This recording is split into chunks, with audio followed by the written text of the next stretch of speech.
नमस्कार सर। सत साहिब जी। क्या शुभ नाम है जी आपका? मेरा नाम अनिल प्रसाद सिंह अर्थात भक्त अनिल दास है। कहाँ से आए हैं सर? मैं कपूरथला कैंट पंजाब से आया हूँ। सर क्या काम करते हैं आप? मैं केंद्रीय विद्यालय कपूरथला कैंट में वर्तमान में वाइस प्रिंसिपल ग्रेड में पीजीटी फिजिक्स हूँ और मेरी इस पीजीटी फिजिक्स पद पे 20 साल की जॉब है। इस बीच में मैंने नवंबर 2003 से मई 2005 तक जवाहर नवोदय विद्यालय ढलाई त्रिपुरा राज्य में डेपुटेशन पे प्रिंसिपल भी रहा और वर्तमान में मैं पुनः केंद्रीय विद्यालय में वाइस प्रिंसिपल ग्रेड में पीजीटी फिजिक्स पद पे कार्यरत हूँ। सर संत रामपाल जी महाराज की शरण में आने से पहले आप कौन सी भक्ति करते थे? संत रामपाल जी महाराज के शरण में मैं 27 मार्च 2004 को आया था और उसके पहले 98 से 2004 तक मैं संत आसाराम जी का शिष्य था और उन्होंने जो दीक्षा दी थी तो पूरे पंडाल में माइक पे 5-7 मंत्र बोलते थे। ओम नमः शिवाय, ओम नमः भगवते वासुदेवाय, हरिओम तत्सत, ओम ऐम नमः, ऐसे गायत्री मंत्र भी, ओम भूर्भुवः स्वः तत्सवितुर्वरेण्यं भर्गो देवस्य, ऐसे जो पूरा मंत्र है ऐसे और 5-7 मंत्र बोल देते थे और वो कहते थे कि इनमें से आपको जो मंत्र अच्छा लगता है, जो आपके इष्ट देव हैं वो मंत्र चुन लीजिए। तो उसके पहले मैं शिव जी को मानता था कि वही सर्वशक्तिमान भगवान है, मुझे कुछ ज्ञान था ही नहीं। तो मैंने ओम नमः शिवाय मंत्र चुन लिया था और मुझे ओम नमः शिवाय मंत्र सेलेक्ट कर लिया तो मेरा वही मंत्र हो गया। और बाद में उसके बाद एक मंत्र वो और देते थे, सोहम, और वो जाप करने की विधि वो बताते थे कि सांस बाहर जाए तो सो और सांस अंदर आवे तो अहम बोलना है। और इसका वो लाभ ये बताते थे कि इस मंत्र के जाप करने से परमात्मा प्राप्ति जल्दी हो जाती है, शीघ्रता से हो जाती है। तो मुझे ये समझ में नहीं आता था कि जब ओम नमः शिवाय मंत्र जाप रहे हैं, शिव जी हमारे इष्ट हैं, तो फिर दूसरे मंत्र से शीघ्रता से क्यों आ जाती है। तो चूंकि बुद्धि नहीं थी तो मैं इस पे साइलेंट था, लेकिन ऐसे जो भक्ति बताते थे वो करता था। साथ में वो मौन मंदिर बना रखे हैं अपने आश्रमों में। तो मैं उस समय मैं राजस्थान में था, कांकरोली जिला में, तो वहाँ पे एक आश्रम था उनका। तो उस आश्रम में जाके मैं मौन भी धारण करता 24 घंटे का, 1 सप्ताह का ऐसे। और उसके बाद वो 24 एकादशी का व्रत भी बताते थे और जितने भी 4 रात्रि जागरण होते हैं, जन्माष्टमी, कृष्णाष्टमी, रामनवमी और इस तरह से, और जो 4 बताते थे वो सारा करता था। साथ में जो गणेश पूजा आ जाता था तो वो भी करते थे, नवरात्रि का पाठ भी करते थे और जो कन्याएं होती थी छोटी छोटी अविवाहित, तो उनकी पूजा भी वो बताते थे, वो सारे करता था। इन सभी क्रियाओं को उसके बाद वो जितने भी उनके आश्रम से पुस्तक निकलती थी, जितनी भी कैसेट्स निकलती थी, वो सबको मैं ध्यान से सुनता था, सारे पुस्तकों को मैं ध्यान से पढ़ता था ताकि कोई भी नई चीज़ आ जाए तो मैं उनको क्रियान्वित करूं। वो बताते थे चतुर्मास में जमीन पे नहीं सोना, पलंग पे नहीं सोना चाहिए, जमीन पे सोना चाहिए, तो मैं जमीन पे सोता था। काले कपड़े नहीं पहनना चाहिए चतुर्मास में, तो मैंने काले कपड़े छोड़ दी। फिर वो तिल और वो आंवले के पानी से नहाना चाहिए, मेरे बाल्टी भी खराब हो गए, मैं वो भी नहाया। लेकिन इन सभी क्रियाओं को करते करते मुझे कोई भी आध्यात्मिक लाभ तो बहुत दूर की कौड़ी थी, मुझे कोई शारीरिक में जो शरीर में कष्ट और शुरू हो गए और लाभ कुछ भी नहीं हुआ। जैसे मेरे घुटने में दर्द शुरू हो गए, मुझे सर्वाइकल हो गया, मुझे डिस्क की प्रॉब्लम हो गई, और सबसे बड़ी बात जो मेरे पेट काफ़ी खराब रहता था, इंडाइजेशन की प्रॉब्लम रहती थी। मैं उनका इतना भक्ति भी करता था, सुबह शाम, और सारे मंत्र जाप करना, सब कुछ करना, और मैं 1,000-1,500 रुपये महीने की आयुर्वेदिक दवाइयाँ खाता था और फिर भी मुझे कोई राहत नहीं होती थी। और चूँकि ज्ञान नहीं था तो मुझे उनकी भक्ति से कोई शिकायत भी नहीं थी। और इसके अलावा उन्होंने कहा एक बार कि जोग वशिष्ठ महारामायण पढ़ना चाहिए, तो मैंने वो पुस्तक ला करके पूरी पढ़ ली। अटबट क्या लिखा था मुझे उसकी कुछ समझ में तो आता नहीं था, लेकिन चूंकि गुरु ने कहा था मैं पढ़ता ही रहता था। उसमें एक चीज़ मैंने जरूर पढ़ा था कि भगवान राम के वो मुझे याद है, भगवान राम के जो गुरु थे वशिष्ठ जी, वो जब नगरों में निकलते थे तो गांव के जो प्रजा लोग होते थे वो उनको गालियां निकालते थे, उनसे बदसलूकियां करते थे। तो मुझे इतना लगता है कि जो सच्चे संत होते हैं, जो भी होते हैं, तो समाज को लोग उनसे घृणा करते ही हैं। उनसे जुड़े हुए मेरे में एक ये तड़प जाग गई उनसे जुड़ने के बाद, कि जैसे वो कहते थे कि संत अगर डांट दें, कुछ गुस्सा करें, तो भी उनसे वो समझना चाहिए हमारा सौभाग्य है। तो ऐसे भक्त के कुछ लक्षण तो मेरे में जरूर आ गए थे। वो कहते थे दूसरे संतों की वो सत्संग नहीं सुनना, लेकिन मेरे अंदर वो ऐसी तीव्र जिज्ञासा थी कि हम जहाँ भी रहते थे आसपास में किसी भी संत का सत्संग होता था मैं सुनता ही था। वहाँ से उनकी सीडी लाना, कैसेट लाना, सारी बुक्स लाना कि कोई भी अच्छी चीज़ मिल जाए, अच्छी क्रिया मिल जाए तो मैं उसको करना चाहता था। आसाराम जी बहुत सारे कैसेट निकालते थे, बहुत भयावह, जैसे मौत की मौत, उसको मैं रात को 10-11 बजे कैसेट को अंधेरे एक कमरे में लगा के सुनता रहता था ताकि मुझे परमात्मा मिल जाए। और दूसरे संतों के भी सत्संग में भी जाता रहता था। तो मैं उनसे संत बताते थे कि अनन्य भक्ति से परमात्मा की प्राप्ति होती है। तो फिर मैं सोचता था कि हमें मंत्र शिव जी का दिया गया है, ओम नमः शिवाय, शिव जी हमारे इष्ट हैं, लेकिन हमें रामनवमी भी मनाने को कहा जाता है, हमें विजयादशमी भी मनाने को कहा जाता है, हमें दुर्गा की पूजा भी करने को कहा जाता है, हमें हनुमान जयंती भी मनवाया जाता है, माने सारी देवी देवताओं की, और श्राद्ध भी निकलवाया जाता है। तो फिर ये अनन्य भक्ति कैसे हुआ? तो फिर हमें परमात्मा मिलेंगे नहीं। तो मैं किसी संत से पूछ दिया, एक हिसार में बहुत सारे संत आया करते थे, तो मुझे वो समझाया करते थे कि जैसे आप शिव जी को अपना इष्ट मानते हो, तो अगर भगवान राम के मंदिर में जाओ तो आप ये मानो कि ये राम नहीं है, ये शिव हैं, तो आपकी भक्ति अनन्य हो गई। लेकिन मुझे ये नहीं समझ में आया ही नहीं, मैं संतुष्टि मुझे नहीं हुई कि राम की मूर्ति और शिव कैसे हो सकते हैं। तो फिर ये मुझे संतुष्टि नहीं होती। फिर ये सत्संग में जो सभी संतों के पास मैं जाता था तो वो बताते थे कि ब्रह्मा विष्णु महेश त्रिदेव हैं, और परमात्मा के भी जिक्र करते थे कि परमात्मा हमारे रक्षक हैं, सब सृष्टि रचनहार हैं, परमात्मा कोई और हैं। तो मैं उनसे सवाल करता था कि जब ब्रह्मा विष्णु महेश अगर देव की संज्ञा में आते हैं तो परमात्मा कौन है? तो ये संत हमें बताते थे कि फिर तो आपको उपनिषद का ज्ञान देना पड़ेगा। तो ऐसे यहाँ से कहीं भी एक तरफ ये सुनाते थे कि ब्रह्मा जी, विष्णु जी और शिव जी अमर हैं, दूसरी तरफ इन्हीं की कथाओं में सुनाते थे कि ब्रह्मा जी की आयु 100 वर्ष है। तो मेरी समझ में नहीं आता था कि जब ये अमर हैं तो फिर इनकी आयु 100 वर्ष ही है, तो 100 वर्ष तो फिर ये अमर कैसे हुए? फिर चूंकि मैं शास्त्रों को भी पढ़ता था, मैंने शिव पुराण और ये विष्णु पुराण, ब्रह्मा पुराण ये सब पढ़ा। तो शिव पुराण में शुरू में पढ़ता था तो उसमें ये मैंने पढ़ा, मुझे समझ में आता था बंदी छोड़ सतगुरु रामपाल जी के शरण में आने से पहले कि ब्रह्मा और विष्णु की उत्पत्ति शिव से हुई। शिव पुराण पढ़ने में हमने ये समझ में आया। और जो विष्णु पुराण पढ़ा मैंने तो उसमें विष्णु जी से शिव जी और ब्रह्मा जी की उत्पत्ति हुई। तो हिसार में एक दीन दयालु जी जो संत हैं उनका भी सत्संग यहाँ खूब हुआ करता था, मैं वहाँ भी सुनने जाता था। उनसे मैंने पूछा कि शिव पुराण में ब्रह्मा और विष्णु की उत्पत्ति शिव से लिखी गई है और विष्णु पुराण में विष्णु से शिव जी और ब्रह्मा जी की उत्पत्ति लिखी हुई, ये कैसे संभव है? तो वो बहुत गुस्से हो गए कि तुम कुछ नहीं जानते हो और तुम नास्तिक हो और तुम ऐसे सवाल करते हो। और फिर कहा, बाद में मैं चुपचाप रहा क्योंकि हमें बताया गया था कि संत अगर डांटते भी तो उसमें भगत का कल्याण समझना चाहिए। तो इस भाव से मैं चुपचाप ऐसे रह गया कि मैं तो अज्ञानी हूँ। तो फिर बाद में उन्होंने कहा कि ऐसा है कि किसी कल्प में शिव रूप में परमात्मा आते हैं और सभी को उत्पत्ति करते हैं और ऐसे ऐसे होता है। लेकिन ये मुझे संतुष्टि यहाँ से नहीं मिली थी। इस बंदी छोड़ सतगुरु रामपाल जी के शरण में आने से पहले हमें कोई भी आध्यात्मिक संतुष्टि नहीं मिली, शारीरिक कष्ट दूर नहीं हुए। और मैं चूंकि पीजीटी फिजिक्स था और प्लस 1 प्लस 2 को मैं फिजिक्स पढ़ाता था, और सभी लोग जानते हैं जो शिक्षा से जुड़े हुए हैं, फिजिक्स टीचर बहुत ट्यूशन कमाते हैं, माने 1-2 लाख रुपए महीने का वो ट्यूशन से कमा लेते हैं सैलरी के अलावा। 50,000 तो बहुत मामूली रकम होता है उनके लिए। तो उन दिनों मुझे लगता था कि मैं ज़्यादा से ज़्यादा ट्यूशन कमाऊँ, मुझे ध्यान उधर ही रहता था। लेकिन जब मैं बंदी छोड़ सतगुरु रामपाल के शरण में आया तो मुझे उधर से माया से बिल्कुल मन हट गया। संत रामपाल जी महाराज की शरण में आने से पहले आप संत आसाराम जी महाराज से जुड़े हुए थे, और भी आप बता रहे थे कि भाई बहुत से संतों के पास गया, अपने प्रश्नों का हल ढूंढा। तो इस सिलसिले में आप और किन किन संतों से मिले? इस सिलसिले में मैं एक नाम तो मुझे याद नहीं है, आर्य समाज के एक से जुड़े हुए एक संत थे, तो उनका मैंने एक सत्संग सुना था कि राम जो जपते हैं तो सृष्टि जब प्रलय होता है तो राम में 2 अक्षर हैं रा और म, नष्ट हो जाता है ये।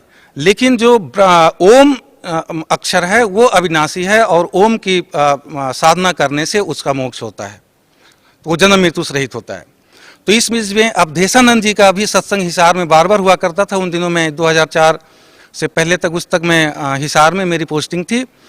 2003 के जनवरी फरवरी या मार्च में हमने, चूंकि उन दिनों जब मैं उनसे जुड़ा हुआ था तो सभी संतों का सत्संग भी सुनता था और टीवी चैनल पे जितने भी संतों के सत्संग आते थे, जितना मुझे समय मिलता था मैं खूब सुनता रहता था। और किसी दिन छुट्टी होती थी तो लाइव सत्संग जो संतों के आते थे वो मैं बैठ जाता था। एक दिन शाम को मैं चैनल को छेड़ते छेड़ते मैं ऐसे चैनल लग गया जो बंदी छोड़ सतगुरु रामपाल जी महाराज जी का उस पर सत्संग आ रहा था। तो ये गीता जी को खोल के वहाँ से अनुवाद बता रहे थे। और उसके पहले मैंने जो सत्संग जितने भी सुने थे वो कहानी टाइप के सुनाते थे, कोई पुस्तक का आधार नहीं था। तो पहले तो मेरी ये प्रतिक्रिया रही कि ये कैसे संत हैं, ये तो पुस्तक देख के सुना रहे हैं। क्योंकि मैं टीचर था, मैं बिना पुस्तक पढ़े देखे ही फिजिक्स को क्लास में पढ़ाता हूँ, +1 +2 का पढ़ाता था। तो फिर भी चूंकि मुझे सत्संग सुनने की आदत थी तो मैं ध्यान से सुनने लगा। तो बंदी छोड़ सतगुरु रामपाल जी उस समय एक श्लोक, गीता जी के एक श्लोक सुना रहे थे, पढ़ के बता रहे थे गीता जी को, गोरखपुर से जो प्रकाशित है। और उसमें ये बता रहे थे, वो पढ़ के सुना रहे थे कि रजगुण, तमगुण और सतगुण प्रकृति से उत्पन्न तीनों गुण जीवात्मा को शरीर में बांधते हैं, अर्थात उनको बंधन में रखते हैं, मोक्ष मुक्त नहीं होने देते। फिर उन्होंने दैवी भागवत पुराण निकाल के उन्होंने पेज नंबर 123 पे उन्होंने बताया कि वो रजगुण, तमगुण, सतगुण, ये जो रजगुण ब्रह्मा जी हैं और तमोगुण शिव जी हैं और सतगुण विष्णु जी हैं। और बाद में मार्कंडेय पुराण के 123 नंबर पृष्ठ पे भी उन्होंने बताया कि रजोगुण प्रधान ब्रह्मा जी हैं, सतोगुण प्रधान विष्णु जी हैं और तमोगुण प्रधान शिव जी हैं। ये तीन ही देवता हैं, ब्रह्मा विष्णु महेश, और तीन ही गुण हैं, रजगुण, तमगुण और सतगुण। तो उन्होंने इस तरह से वहां से कॉन्सेप्ट क्लियर किया कि रजगुण, तमगुण, सतगुण ये कोड वर्ड है और इसको तत्वदर्शी संत ही विश्लेषण कर सकता है। और गीता जी में ये जो रजगुण, तमगुण, सतगुण का मतलब ब्रह्मा विष्णु महेश है। तो मुझे बहुत उत्सुकता हुई, मैं टीचर भी था, मैं फिजिक्स का टीचर हूँ, कि आगे और क्या बताएंगे, ये ज्ञान हमने पहले कभी सुना नहीं था। तो उसके बाद उन्होंने फिर समझाया, इस बात को एक्सप्लेन किया कि ये कैसे जीवात्मा को शरीर में बांधते हैं। जैसे मनुष्य जीवन में भक्ति किया या नहीं किया, मृत्यु हो गई, ब्रह्मा विष्णु महेश इन तीनों गुणों की पूजा की तो मृत्यु होगी। तो चूंकि ये शास्त्रानुकूल भक्ति नहीं है, तो इनकी मृत्यु होने के बाद अगर मान लो मेरे पिछले पुण्य ज्यादा हैं तो फिर मनुष्य जीवन मिल जाएगा। फिर भक्ति करेंगे या नहीं करेंगे, फिर कुत्ते बन गए तो कुत्ते के शरीर मिल जाएंगे, फिर गधे की, फिर बिल्ली की, फिर 84 लाख योनियों में जाएंगे। अर्थात एक शरीर से दूसरे शरीर में आत्मा जाती रहेगी और ये पूर्ण मोक्ष को प्राप्त नहीं होगी। और उन्होंने एक श्लोक और बताया था कि ब्रह्मा भी, उसमें जो श्लोक गीता जी अध्याय नंबर 7 के मंत्र 12 से 15 तक में विश्लेषण कर रहे थे कि माया के द्वारा जिनका ज्ञान हरा जा चुका है, मनुष्यों में नीच मूर्ख लोग, दुष्कृतिना दुष्कर्म करने वाले लोग मुझको भी नहीं भजते। तो उनको माया मतलब त्रिगुण माया होती है, रजगुण, तमगुण, सतगुण। तो गुरु जी ने विश्लेषण कर रहे थे कि जो ये तीनों देव की भक्ति करते हैं वो उस गीता ज्ञानदाता भगवान की भी भक्ति नहीं करते हैं। सर, संत रामपाल जी महाराज की शरण में कैसे आए? एक दिन मैं टीवी चैनल को छेड़ते छेड़ते एक चैनल लग गया, उसमें संत रामपाल जी महाराज का सत्संग आ रहा था। और उसमें गीता जी के एक श्लोक को, जो गीता प्रेस गोरखपुर से जो प्रकाशित थी, उसको पढ़ के प्रोजेक्टर पे, वो टीवी पे दिखाया जा रहा था। और उसमें ये श्लोक था, रजगुण, तमगुण, सतगुण प्रकृति से उत्पन्न तीनों गुण जीवात्मा को शरीर में बांधते हैं। ये हिंदी अनुवाद गुरुजी बता रहे थे और इसका संस्कृत भी उन्होंने पढ़ के एज इट इज सुनाया था। तो फिर उन्होंने ये गुण का विश्लेषण देवी भागवत पुराण और मार्कंडेय पुराण से किया था। मार्कंडेय पुराण के 123 नंबर पेज पे उन्होंने बताया कि रजोगुण प्रधान ब्रह्मा जी, सतोगुण प्रधान विष्णु जी और तमोगुण प्रधान शिव जी हैं। और ये तीन ही देवता हैं, ब्रह्मा विष्णु महेश, और तीन ही गुण हैं, रजगुण, तमगुण और सतगुण। और फिर इसी का दूसरा प्रमाण उन्होंने दैवी भागवत पुराण के पेज नंबर 123, उसका भी पेज नंबर 123 जो गीता प्रेस गोरखपुर से प्रकाशित था, उस पे विष्णु जी अपनी महिमा, माता की, दुर्गा माता की महिमा गा रहे थे। और वो बता रहे थे कि मैं अर्थात विष्णु जी, ब्रह्मा और शंकर तुम्हारी कृपा से विराजमान हैं और हमारा तो आविर्भाव अर्थात जन्म और तिरोभाव अर्थात मृत्यु हुआ करता है, केवल तुम ही नित्या हो, जगत जननी हो, प्रकृति और सनातनी देवी हो। गुरु जी ने बताया था कि प्रकृति शब्द याद रखना, ये गीता जी समझने में काम आएगी। और आगे फिर उन्होंने उसी 123 नंबर के दूसरी साइड में जो भगवान शंकर बोल रहे हैं कि हे माता, यदि ब्रह्मा जी को उत्पन्न करने वाले आप हो और विष्णु जी को भी आपने ही उत्पन्न किया है, तो क्या तमोगुनी लीला करने वाला मैं शंकर क्या तुम्हारी संतान नहीं हुआ, अर्थात मैं भी तुम्हारा ही संतान हुआ। तो यहां से भी क्लियर किया गुरु जी ने कि ये विष्णु शिव जी स्वयं अपने आप को तमोगुनी बता रहे हैं, तो ब्रह्मा जी और विष्णु जी भी, ब्रह्मा जी रजोगुनी और विष्णु जी सतोगुनी हैं। तो उस श्लोक को समझाने के लिए इतने सारे प्रमाण के बाद फिर गुरु जी वापस उस श्लोक पे आए कि रजगुण, तमगुण, सतगुण, प्रकृति से उत्पन्न तीनों गुण। प्रकृति वहां दुर्गा को कहा गया था, इसका मतलब दुर्गा से उत्पन्न ब्रह्मा विष्णु महेश और जीवात्मा को शरीर में बांधते हैं, मतलब हम सभी जीवात्मा को मुक्त नहीं होने देते। उन्होंने गुरु जी ने समझाया था कि जैसे मनुष्य जीवन समाप्त हो जाएगा, हमारे पुण्य नहीं है तो हम पशु बन जाएंगे, पक्षी बन जाएंगे, किसी और योनि में चले जाएंगे, ज्यादा पुण्य है तो देवता बन जाएंगे, अर्थात एक शरीर से हमें दूसरा शरीर मिलता रहेगा, लेकिन हम पूर्ण मोक्ष को प्राप्त नहीं होंगे। तो इसलिए ब्रह्मा विष्णु महेश की पूजा हमारे गीता जी में व्यर्थ है, ऐसा गुरु जी समझा रहे थे। ये श्लोक सुन के, चूंकि उन दिनों में आसाराम जी से दीक्षित था और मेरा मंत्र ओम नमः शिवाय था और शिव जी मेरे इष्ट थे, तो पहली बार जो ये सुना, और उसके पहले दीनदयालु जी ने बताया था, क्योंकि मैं उसके पहले मैं सभी संतों के सत्संग में जाया करता था, तो दीनदयालु जी का सत्संग जो हिसार में हुआ करता था कई बार मैंने सुने थे, तो उन्होंने कहा था कि साधकों को गीता का, भगवत गीता का, श्रीमद् भगवत गीता का पाठ करना चाहिए, कम से कम एक अध्याय रोज। तो मैं कई वर्षों से वो श्रीमद् भगवत गीता का पाठ करता था, हिंदी, और उसमें सारे श्लोक पढ़ते थे, लेकिन गुरु बिन काहु न पाया ज्ञाना, तो बिना गुरु के हमें कुछ वो समझ में नहीं आता था। मैं ये सोचता था कि ये जो गालियां ऐसी लिखी गई है साधकों के लिए गीता जी में, जैसे मूढ़, मनुष्यों में नीच, दूषित कर्म करने वाले, आसुर स्वभाव को प्राप्त पानी, मुझको भी नहीं भजते हैं और इन देवी देवताओं को भजते रहते हैं, तो मुझे लगता था कि मैं तो मंत्र जप रहा हूं, तो ये मेरे लिए नहीं है, ये तो उन लोगों के लिए है जो भगवान की भक्ति नहीं करते। लेकिन बाद में पता चला कि जो इन तीनों देवताओं की भक्ति करते, बंदी छोड़ सदगुरु रामपाल जी महाराज की कृपा से पता चला कि ये उनके लिए बात थी। तो मैं चूंकि उसके पहले शिव जी का भक्त था, शिव जी मेरे इष्ट देव थे और ओम नमः शिवाय मंत्र जापता था, और जो गुरु जी ने ये समझाया कि इन देवताओं की पूजा करने वाले को मोक्ष नहीं होते और इनको राक्षस स्वभाव को कहा गया है, तो मुझे लगा कि मेरा सिर फट जाएगा। मुझे लगा कि ये गीता जी हैं और गीता जी पर मुझे पूरा विश्वास था, क्योंकि मैं बिहार स्टेट से बिलोंग करता हूं, और मेरे गांव में जो कोई मरता था व्यक्ति, तो मरते हुए व्यक्ति को मैं ये सुनता था, बचपन में भी देखा था कि उनको गीता जी का कोई श्लोक पढ़ के सुना दो, ऐसा कि उससे उसकी मुक्ति हो जाएगी। तो उस दृष्टि से भी, और इधर कई वर्षों से मैं गीता जी का पाठ करता था, तो इससे गीता जी के श्लोक पे और गीता जी पे जो ग्रंथ हैं उस पे मुझे पूरा विश्वास था। तो गुरु जी ने जो भी समझाया और उन्होंने श्लोक उन्होंने दिखाया, मुझे पूरा विश्वास हो गया कि ये बात बिल्कुल सच्ची है। लेकिन मेरी बुद्धि इतनी काम नहीं करी कि इस संत जी का एड्रेस ढूंढना चाहिए, इनके पास जाना चाहिए, इनका कल्याण करवाना चाहिए।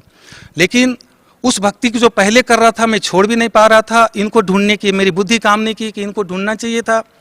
इस बीच में मेरी जो आर्य समाज के एक संत थे वहाँ हिसार में सत्संग कर रहे थे, तो मैं उनके सत्संग में भी चला गया। वो योगा ज़्यादा सिखाते थे, आसन प्राणायाम आदि, कि शरीर स्वस्थ रहेगा, और थोड़ा बहुत प्रवचन करते थे, ध्यान करवाते थे ऐसे अटबट बोल करके।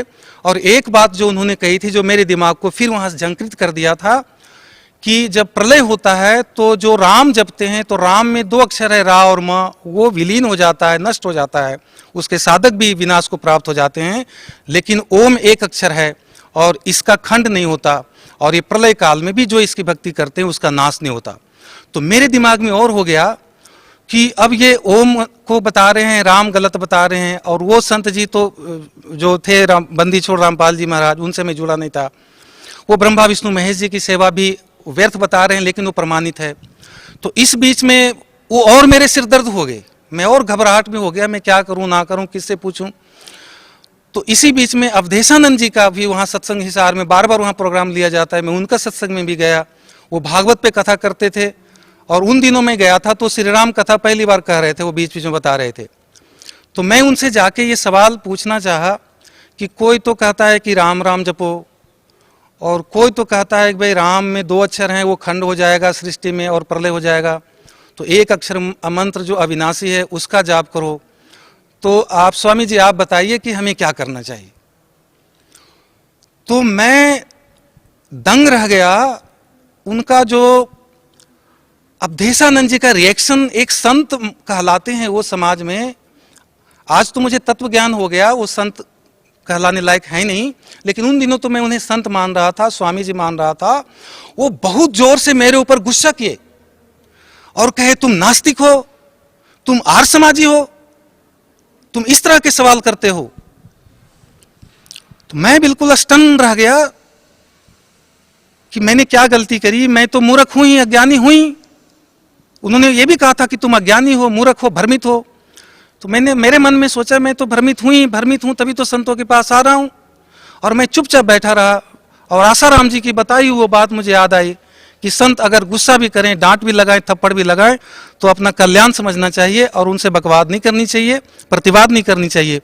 तो वो बात मुझे याद आ गई। मैं चुपचाप ऐसे बैठा रहा हाथ जोड़ करके काफी देर तक, और उनका टीवी पत्रकार लोग इंटरव्यू ले रहे थे। तो थोड़ी देर के बाद उनको शायद लगा कि इसमें भगत के कुछ लक्षण हैं। उन्होंने कहा कि तुम्हारे क्या सवाल थे, आप ऊपर वाले कमरे में आना, मैं वहां बताऊंगा। तो मैं थोड़ी देर के बाद ऊपर वाले कमरे में गया। तो फिर ऊपर वाले कमरे में जाकर उन्होंने फिर ये बताया कि ऐसे तो 21 ब्रह्मा, 21 विष्णु हैं, महेश हैं और 21 ब्रह्मांड हैं, लेकिन तुमको वो सब जानने की जरूरत नहीं है। तुम जो भी भक्ति कर रहे हो वो तुमको पूर्ण मोक्ष की प्राप्ति हो जाएगी, जैसे सारी नदियां समुद्र में मिल जाती है। लेकिन मेरी जिज्ञासा शांत नहीं हुई। मेरे मन में ये बात आई कि सिर्फ वो नदी समुद्र में मिलती है जाकर के जिसमें पूरा पानी हो, सालों भर पानी रहता हो, और जिस नदी में थोड़े पानी हो तो समुद्र जाने से पहले पहले सूख जाती है, वो नदी तो समुद्र में मिलती नहीं है। तो मुझे उनकी बातों से ये हुआ नहीं। और इस बीच में मेरी पोस्टिंग त्रिपुरा हो गई। मैं वहाँ डेपुटेशन पे प्रिंसिपल बन के चला गया। वहाँ से लगभग साल भर के बाद 2004 मार्च में मैं वापस आ रहा था। मेरी फैमिली हिसार में ही थी। तो बस में जो दिल्ली में मैं आया, दिल्ली में मैं बस में बैठा हुआ, तो पोस्टर में फिर बंदी छोड़ सतगुरु रामपाल जी का एक पोस्टर दिख गया। इनका पोस्टर, ये तो मैं भूल गया था इनकी बातें जो टीवी पे देखे थे, इनके ज्ञान को। और वो सारे संतों से मेरी चर्चा हुई थी उधर जाने के बाद, क्योंकि 8-9 महीना टाइम गुजर गया था। मेरा दिमाग एक बार फिर वो चकरा गया और मेरे मन में ये बात आई कि कोई संत, सभी संत कहते हैं परमात्मा एक है और एक परमात्मा की भक्ति से हमारा मोक्ष होगा, और सभी संत के इष्ट देव अलग अलग, सभी के मंत्र अलग, सभी की साधनाएं अलग, सभी की क्रियाएं अलग। ये सारे संत अगर सच्चे हैं और सभी अलग अलग क्रियाएं साधनाएं बता रहे हैं, तो इन सब को मिलकर के एक निर्णय क्यों नहीं निकाल लेते और हम भक्त समाज को भ्रमित जो करने से बचा लेते। इन सबको चाहिए था कि एक निर्णय निकाल करके और एक रास्ता हमें देते। और ये मेरे दिमाग में आई थी और मैं फिर परेशान हो गया था। और जब हिसार में आया तो गुरुजी का सत्संग था और एक दिन का सत्संग मुझे सुनने को मिला। दिन में सुना तो चूंकि इनका सारा ज्ञान जो पहले सुन रखे थे उससे नया था और मेरी बुद्धि में नहीं आ रही थी। लेकिन शाम को, ये मेरा टर्निंग पॉइंट था लाइफ में, शाम को 27 मार्च 2004 को जब शाम के सत्संग में आया तो उस समय गुरुजी प्रोजेक्टर पे ये बता रहे थे, अनुत्तम का अर्थ बताया उन्होंने। ये तो सभी को पता है, तीसरी क्लास के बालक को भी पता है कि घटिया होता है। और फिर एक शब्द व्रज था संस्कृत का, उसका अर्थ 2 डिक्शनरी से उन्होंने बताया था गुरुजी ने। एक तो आमटे का था, दूसरा मुझे याद नहीं है। और व्रज का उन्होंने अर्थ किया था, दिखाया था डिक्शनरी में, जाना, चलना, प्रगति करना, दूर जाना, देश निकाला होना, प्रस्थान करना, इस तरह के अर्थ बताए थे। मतलब जाना होता है व्रज का अर्थ, गुरुजी ने ये क्लियर किया था। और उसके बाद उन्होंने संत आसाराम जी के अनुवादित गीता के श्रीमद् भगवद गीता के अध्याय नंबर 18 का श्लोक नंबर जो 66 था, उस श्लोक में व्रज शब्द है और वहां पे आसाराम जी ने उसका अर्थ आना किया था, गुरुजी ने दिखाया प्रोजेक्टर पे। और फिर रामसुख दास जी का जो अनुवादित था गीता प्रेस गोरखपुर से जो प्रकाशित श्रीमद् भगवद गीता, उसमें भी व्रज का अर्थ आना किया हुआ था कि मेरी शरण में आ जा। और इस अड़ंगे को सही साबित करने के लिए उन्होंने उतनी मोटी बड़ी पुस्तक थी और उसके लगभग 17 पेज तक व्याख्या कर रखी थी। और उसके बाद उन्होंने सुधांशु जी महाराज की अनुवादित पुस्तक में भी व्रज का अर्थ आना किया हुआ दिखाया गुरुजी ने। जो डॉक्टर सर्वपल्ली राधाकृष्णन जो इतने बड़े फिलोसफर माने जाते हैं, उनके नाम पे पूरा राष्ट्र शिक्षक दिवस मनाता है कि वो बेस्ट टीचर थे, बेस्ट प्रोफेसर थे और एक दार्शनिक थे और बहुत बड़ा विद्वान थे, और उन्होंने भी व्रज का अर्थ आना किया था। ऐसे और कई अनुवादकों द्वारा, संतों द्वारा अनुवादित वो उन्होंने गुरुजी ने दिखाया था। उस श्लोक में व्रज का अर्थ सभी ने आना किया था। इस्कोन वाले एक दिखाए थे जिन्होंने शब्दार्थ में तो व्रज का अर्थ जाना लिख रखा था, और जो संस्कृत श्लोक जो 18 गीता श्लोक नंबर अध्याय नंबर 18 का श्लोक नंबर 66 का जो अर्थ करने लगे, तो वहां पर मेरी शरण में आजा कर दिया था। और दूसरी जो शब्द थे अनुत्तम, और सभी संतों ने, इन सभी संतों ने अनुत्तम का अर्थ अति उत्तम किया था गीता जी अध्याय नंबर 7 के श्लोक नंबर 18 का। जब ये 2 श्लोक का अनुवाद प्रोजेक्टर पे गुरुजी ने बताया था, तो मुझे ऐसा लगा कि इस पृथ्वी पे किसी भी संत के पास कोई भी आध्यात्मिक मार्ग नहीं है, आध्यात्मिक ज्ञान नहीं है। अगर उनके पास आध्यात्मिक ज्ञान होता तो गीता के श्लोकों के अर्थों का वो अनर्थ नहीं करते, और अनुत्तम का अर्थ अति उत्तम होता ही नहीं जो उन्होंने किया है। व्रज का अर्थ जाना है, जिसका अर्थ आना किया है। तो अगर ज्ञान किसी के पास सत्य ज्ञान है तो बंदी छोड़ सतगुरु रामपाल जी महाराज जी के पास है, और पूरे पृथ्वी पे, क्योंकि जगत गुरु भारत ही रहा है, तो भारत से बाहर किसी संत के पास ये ज्ञान हो ही नहीं सकता। और भारत वर्ष में जो वर्तमान में जितने संत हैं, सभी से अनुवादित गीता से हमें ये स्पष्ट हो गया था कि किसी के पास कोई ज्ञान नहीं है। और मैं फिर उसी समय मैं नाम गुरु जी से ले लिया था, और मैं इतना सौभाग्यशाली था। आज मैं उस दिन को याद करके मैं भावुक हो जाता हूँ। मैं और मेरा बेटा, जो नाम एक बार भी नाम नहीं जपा, सुभाष था, और एक कोई और बुजुर्ग व्यक्ति थे, सिर्फ 3 व्यक्ति था। 27 मार्च 2004 को हिसार जो पुलिस लाइन में गुरुजी का सत्संग था, आज तो वहाँ कुछ कंस्ट्रक्शन हो गए हैं, और मुझे गोद में लेके पुचकार करके वो कहते थे, बेटा तुम्हारा भाग्य उदय हो गया, परमात्मा तुमसे राजी हो गए, तुम्हें मोक्ष मिलेगा और तुम्हें परमात्मा मिल गए। उन दिनों तो मुझे नहीं समझ में आता था, लेकिन आज मुझे लग रहा है कि सचमुच हमें परमात्मा मिल गए, और मेरा जीवन और मेरा जन्म, मनुष्य जन्म आज मैं सफल हो गया, और मैं धन्य हूँ कि मुझे इनसे जुड़ने का, बंदी छोड़ सतगुरु रामपाल जी महाराज जी से जुड़ने का वो शुभ अवसर 27 मार्च 2004 को प्राप्त हुआ। मेरा जन्म हुआ, वास्तविक रूप में मेरा जन्म हुआ। सर, संत रामपाल जी महाराज से नाम उपदेश लेने के बाद आपको क्या लाभ मिला? संत रामपाल जी के महाराज से नाम लेने के बाद इतने लाभ हुए जिसका वर्णन हम करने लग जाएं तो कई घंटों गुजर जाएगा। जैसे इनसे पहले मेरे घुटने में दर्द थे, मेरे को सर्वाइकल भी हो गया था उन पूजाओं को करते करते। मेरे को पेट की बहुत एक्यूट प्रॉब्लम था, और मैं घी पिछले 8-10 वर्षों से नहीं खाया था, और उस कारण से मेरी शरीर बिल्कुल सूखा सूखा जैसे हो गया था, बिल्कुल बहुत कमज़ोर हो गया था। और इनसे नाम लेने के बाद मैं घी भी खाने लगा, पचने भी लगा। मेरे घुटनों के दर्द, मेरे डिस्क की प्रॉब्लम थी, स्लिप डिस्क की प्रॉब्लम थी, ये सारे ठीक हो गए। और इस तरह से जो मैं पैसों के पीछे दौड़ता था, उनसे, जैसे आसाराम जी से नाम लिया हुआ था, तो उन दिनों मेरे अशांति रहती थी अंदर से, सुरक्षा नाम की कोई चीज़ नहीं थी, आत्मिक संतुष्टि नहीं थी। मैं हर संतों के पास दौड़ता था कि वहाँ से कुछ मिल जावे, वहाँ से कुछ मिल जावे, लेकिन फिर भी हमें संतुष्टि नहीं थी। अब इनसे नाम लेने के बाद मुझे संपूर्ण आत्मिक संतुष्टि भी मिली और शारीरिक सुख भी मिला। और सबसे बड़ी बात है कि हमें वो पूर्ण संत, तत्वदर्शी संत मिले, जिसके बारे में गीता जी अध्याय नंबर 4 के श्लोक नंबर 34 में कहा है कि उस तत्वदर्शी संत को दंडवत प्रणाम करो और सरलतापूर्वक प्रश्न पूछो, तब उस परमात्म तत्व को ज्ञान देंगे। और उसको प्राप्त करने के बाद जो जिसका बारे में गीता जी अध्याय नंबर 15 के श्लोक नंबर 4 में कहा है कि उस तत्वदर्शी संत मिलने के बाद उस परम पद की खोज करनी चाहिए जिसमें गए हुए साधक पुनः लौटकर इस संसार में नहीं आते। तो मुझे वो विधि मिल गई, और मुझे वो संत मिल गए, और मुझे वो परमात्मा मिल गए। सर, भगत समाज को क्या संदेश देना चाहते हैं आप? मैं भगत समाज को यही संदेश देना चाहता हूँ कि मनुष्य जीवन बहुत ही दुर्लभ है। सभी संतों ने मनुष्य जीवन की बहुत महिमा गाई है। सभी ने कहा है कि देवता लोग भी मनुष्य जीवन प्राप्त करने के लिए तरसते हैं। ये तो बंदी छोड़ सतगुरु रामपाल जी के शरण में आने से पहले भी वो अनाड़ी जो संत हैं वो भी ये बात को बताते थे। और हम यहाँ की साधना करके स्वर्ग लोग जाना चाहते थे। ये कितनी बड़ी दुविधा है, हमारी मूर्खता थी, क्योंकि बिना तत्वदर्शी संत के ये अज्ञान हमारा मिट नहीं सकता था। मनुष्य जीवन, देवता भी अगर मनुष्य जीवन लेने के लिए तरसते हैं और मनुष्य जीवन प्राप्त करके अगर हम फिर भी स्वर्गलोक, जो जितने संत, बंदी छोड़ सदगुरु रामपाल जी के अलावे जितने भी संत हैं भारतवर्ष में, वर्तमान में या पहले के सतयुग से लेकर आज तक, उनकी साधना स्वर्ग से अधिक की नहीं है। स्वर्ग में देवता लोग रहते हैं और देवता लोग मनुष्य जीवन प्राप्त करने के लिए तरसते हैं। तो ये बात उनको समझना चाहिए, सारे भक्त समाज को, कि मनुष्य जीवन प्राप्त करके स्वर्ग प्राप्ति नहीं है। स्वर्ग से आगे रित धामा, जो गीता जी अध्याय नंबर 18 के श्लोक नंबर 62 में बताया गया है, उस शाश्वत स्थान को प्राप्त करने के लिए तत्वदर्शी संत की तलाश चाहिए।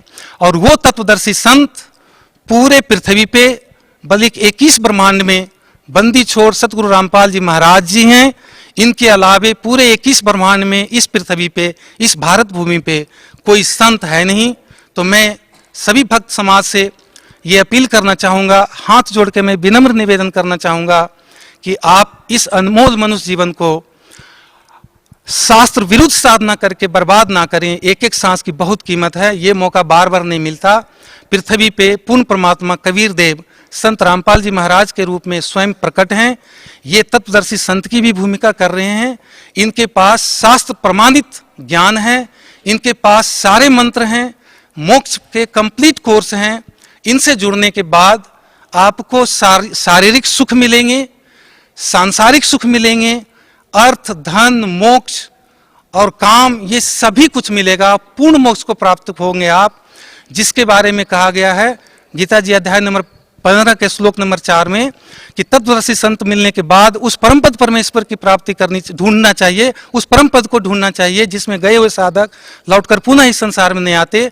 तो आपको वो पद मिलेगा जिसके बारे में गीता जी अध्याय नंबर 18 के श्लोक नंबर 62 में बताया गया है कि उस परमेश्वर की शरण में जाओ, उसके कृपा से तुम्हें परम शांति और शाश्वत स्थान को मिलेगा, को प्राप्त होगे। तो वो परम शांति और शाश्वत स्थान देने वाले तत्वदर्शी संत, गीता जी अध्याय नंबर 4 के 34 वाले संत सिर्फ और सिर्फ बंदी छोड़ सतगुरु रामपाल जी महाराज हैं। इनके शरण में सभी भक्त समाज को आना चाहिए और वो मान बड़ाई को छोड़ के और वो झूठी साधना को छोड़ के आप साधना चैनल पे शाम को जो सत्संग आता है वो सुनिए। ज्ञान गंगा पुस्तक अगर आपको मिल जावे तो वो पुस्तक पढ़िए, सारा ज्ञान प्राप्त करिए। और अगर कोई भगत आपसे पूर्ण परमात्मा, मोक्ष की, भक्ति की और संत बंदी छोड़ सतगुरु रामपाल जी महाराज के बारे में कोई जानकारी देते हैं तो आप उनको ध्यान से सुनिए और परमात्मा की शरण में आकर के अपना मनुष्य जीवन को सफल करिए, पूर्ण मोक्ष वाली भक्ति को प्राप्त करिए। मैं भक्त समाज से यही निवेदन करना चाहूँगा। Sir, thank you so much.